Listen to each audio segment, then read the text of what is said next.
Welcome everyone to the weekly edition of the Argentina Brief, this time for the week of Monday, May 11th. Another one packed with big headlines, so let's get straight into it. Let's begin with inflation. April came in at 2.6%, down from 3.4% in March, and barring 2020, that's the lowest April print since 2017, so much needed relief on that front for the Milei administration. Core inflation held at 2.3% and food prices rose just 1.5%. The catch, regulated prices. Transport, electricity jumped 4.7% and accounted for nearly half the monthly figure.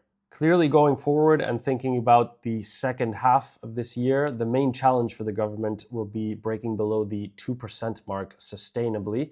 And we have to consider that tariff adjustments are still in the pipeline, which will add further complexity to that objective. In markets news, Argentina's country risk briefly dipped below 500 basis points, which was the lowest level since January. Goldman Sachs weighed in on Economy Minister Luis Caputo's strategy of waiting for lower interest rates before tapping international debt markets. Alberto Ramos, the bank's chief economist for Latin America, told Bloomberg Linea that Argentina is already within the range where it could issue bonds and that there would probably be demand if the country chose to do so. He added that waiting for better macro conditions and thus tighter spreads was a strategic decision, and Caputo isn't wrong to take that approach. On the investment front, YPF, the state-run oil company from Argentina, filed the largest single RIGI project since the Tax Customs and Exchange Benefit Scheme was launched. We're talking about a $25 billion oil development project that implies the drilling of more than 1,000 wells and 240,000 barrels per day by 2032, all for export.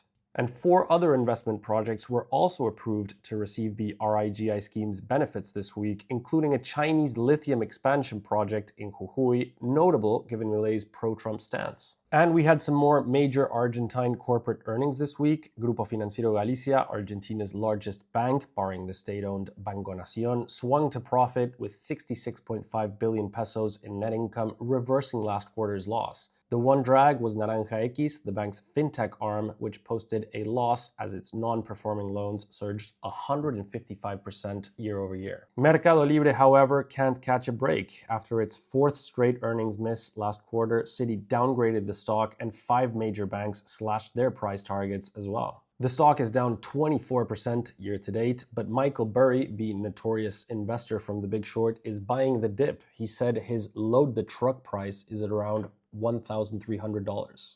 And the Argentine software company Globant was the week's big winner. Shares jumped 12% after management delivered a bullish message on AI demand. CEO Martin Migoya said, "This industry is being reconfigured in front of our eyes. Globant was built for this moment."